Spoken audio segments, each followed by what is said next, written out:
Hello আমার প্রিয় বন্ধুরা তোমরা সকলে কেমন আছো? বন্ধুরা তোমাদের জন্য নতুন একটি মজার গল্প নিয়ে চলে আসলাম। বন্ধুরা গল্পটি না টেনে শেষ পর্যন্ত দেখলে আপনাদের দাঁড়িয়ে যাবে, আপনার পাইপ দিয়ে পানি পড়বে এবং আপনি হাতের কাজ করতে বাধ্য হবেন। চলুন বন্ধুরা গল্পটি শুরু করি। আব্রাহাম তীক্ষ্ণ দৃষ্টিতে তাকিয়ে প্রশ্ন করে। সামনে ভীতু মেয়েটা আড়ষ্ট হয়ে নিজের ওড়নার কোনা খামচে ধরল। এত রাতে এভাবে কারোর সামনে পড়বে মেহরিন হয়তো কল্পনাও করেনি। তাই অস্বস্তিটা একটু বেশি। তবে মানুষটাকে আবরাজ খানের নিকটতম কেউ অবশ্যই হতে পারে। খান বাড়িতে তো আর এত রাতে অজানা কোনো ব্যক্তি নিশ্চয়ই ঢোকার পারমিশন নেই, যেখানে বাড়ির গেট থেকে শুরু করে প্রতিটা সদস্য গার্ড নিয়ে চলে। কি হলো? কথা বলুন। কে আপনি? মেহরিনের ভাবনার মাঝেই আব্রাহাম ফের জিজ্ঞেস করল। মেহরিনের গলা কাঁপে। মেয়েটা ভীতু, এর জন্য কম কথা শুনতে হয় না নিজের মায়ের কাছে।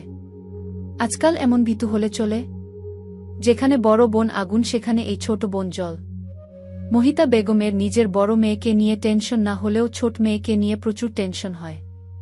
মেহরিন কোনো রকম নিজের নামটা উচ্চারণ করল। মেহরিন ঘু পুষ্পর ছোট বোন? আব্রাহাম কৌতূহল সহিত জিজ্ঞেস করল। মেহরিন মাথা নাড়ে। এরপর গুটি গুটি পায়ে মিষ্টির রুমে ঢুকে গেল। লম্বা 5 ফিট হবে টেনেটুনে, দেখতে বেশ নাদুস নুদুস। চেহারাটা কিছুটা ফিজার মতোই, হয়তো লম্বা আর একটু হলে দুজনকে টুইন বলতো যে কেউ। তবে ফিজা লম্বা আরও। ফিজার শরীরের গঠন চিকনা তবে বেশ নজরকাড়া। চোখের চাহনি মারাত্মক। চুল থেকে শুরু করে নাক মুখ চোখ সব কিছুই অদ্ভুত সুন্দর মেয়েটার। আব্রাহাম ফোঁস করে দম ছাড়ে। এসব কি ভাবছে সে? নিজেই নিজের ভাবনায় বিরক্ত। সে সন্ধ্যায় একটা পার্টিতে গিয়েছিল। যদিও মিলন খান একবার তাকে বলেছিল আজ ফিজার মা আসবে, সে যেন উপস্থিত থাকে। তবে পার্টি অ্যাটেন্ড করা জরুরি ছিল বিধায় সে থাকতে পারেনি।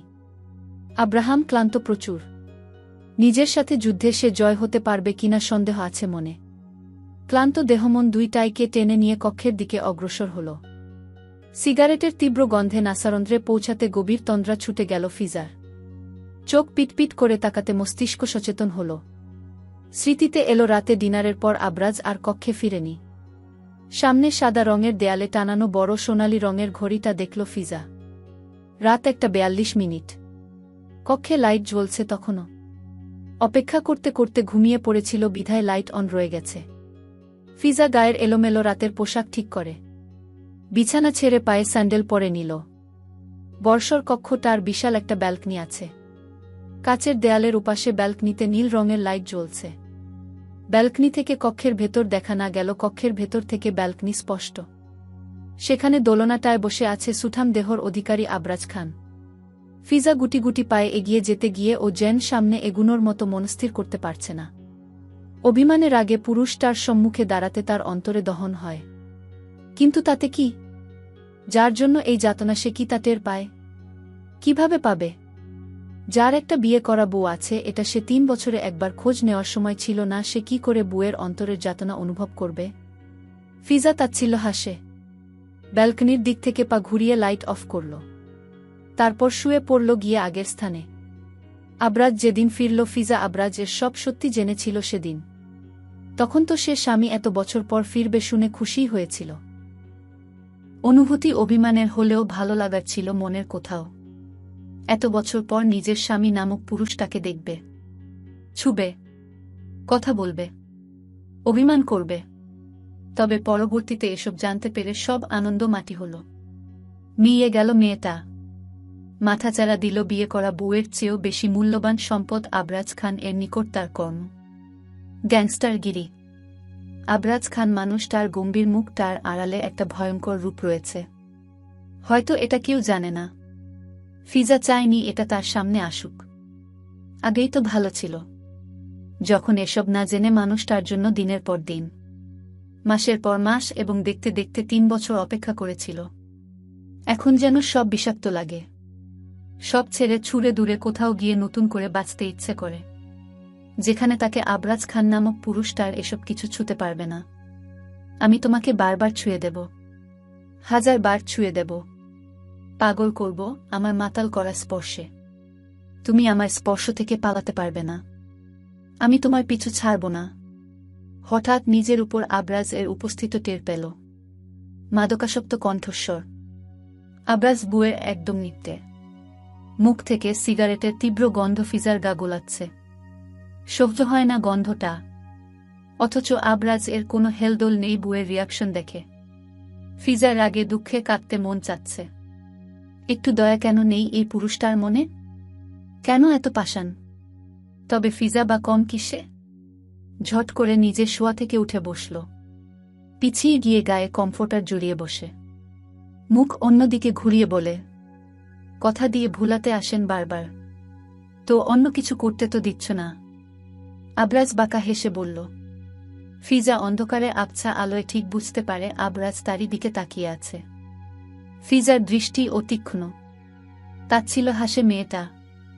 বলে উঠল, বিদেশি নারীর শরীর কি পাঞ্চে লাগে এখন? নাকি রুচি উঠে গেল? বিদেশিতে রুচি থাকলে তোমার কাছে আসতাম নাকি? থমথমে পরিবেশ। ফিজা সামনে বসা আবরাজকে ঠিক বুঝে উঠতে পারছে না। হেয়ালি স্বরে বলে, সেটাই, একটা দুইটা দিয়ে তো আপনাদের হয় না, প্রতিদিন নিত্য নতুন লাগে। আবরাজ কোনো জবাব দেয় না। সত্যি সে ভালো মানুষ নয়। বিয়ের পরে সে কোনো নারীর সাথে বেড শেয়ার না করলেও বিয়ের আগে তো শখানেক নারীর শরীর অনায়াসে ছুঁয়েছে। তাই এখানে নিজেকে সে সাধু প্রমাণ করতে চাইল না, কিংবা মিথ্যা বা সত্যি কোনোটাই বলতে চাইছে না। ফিজা কখনোই আবরাজ এর থেকে পজিটিভ কোনো উত্তর আশা করে না। মূলত সে পজিটিভ নেগেটিভ কোনোটার আশাই করে না। তাই উত্তর এর অপেক্ষা করে না। পরপরই জিজ্ঞেস করে, আমার মাকে কেন ডেকেছেন এখানে? মেয়েকে কতদিন দেখবেন না তার তো শিওরটি দিতে পারছি না আমি, সেই জন্য দেখিয়ে নিলাম। আবরাজ শান্ত স্বরে জানাল। ফিজা বুঝে না কথার অর্থ। সে সময় নিয়ে কথার অর্থ বোঝার চেষ্টা করে। তবুও আবার পাল্টা প্রশ্ন করল, মানে তুমি সকালে আমার সাথে যাচ্ছ? কখনো না, সাথে সাথে জবাব দিল ফিজা। আবরাজের গম্ভীর মুখখানা এবার স্পষ্ট। অন্ধকারে বেশিক্ষণ থাকার ফলে ভালোই দেখতে পাচ্ছে একে পরকে, যেহেতু ব্যালকনিতে তখনও লাইট জ্বলছে। ফিজার জবাব মোটেও যে পছন্দ হয়নি আবরাজের, ফিজা সেটা আবরাজ এর মুখের দিকে তাকিয়ে বুঝতে সক্ষম হল। তবে আবরাজ যে রেগে গিয়েছে মেয়েটা বিন্দু পরিমাণ আঁচ করতে পারে না। আবরাজের ফর্সা মুখের লম্বা নাকের ডগাটা অল্প কাঁপে, সাথে চোখ ও লাল হয়েছে। আবরাজ নিজের কপালে পড়ে থাকা চুলের আড়ালে কপালে তর্জনী আঙুল ঘষে, দাঁতে দাঁত চেপে পুরুষটা আওড়াল। I don't like people talking to me loudly. আমার সাথে উঁচু স্বরে কথা বললে আমার অসহ্য লাগে। সেখানে তুমি আজ এক সপ্তাহ নাগাদ আমার উপর খবরদারি করে যাচ্ছ। তাহলে দূরে থাকুন আমার থেকে। রাগাচ্ছে কেন মেয়েটা তাকে? সে কি বুঝতে পারছে না এটার জন্য তার ভয়ঙ্কর শাস্তি বরাদ্দ হতে পারে? আবরাজ রাগ নিয়ন্ত্রণ এর প্রয়াস চালায়। নিজের সিগারেটে পোড়া কালচে অধর কামড়ে ধরে রাখে দাঁত দ্বারা। রাগ কমাতে অক্ষম নয় সে, তবে এটার জন্য নিজেকে ক্ষতবিক্ষত করতে হয়। ফিজা দাঁতের ঘর্ষণের শব্দে অনুমান করল আবরাজ দাঁত কিরমির করছে। পরপরই পুরুষটার রাশভারী কণ্ঠস্বরে ভাসে, নট পসিবল।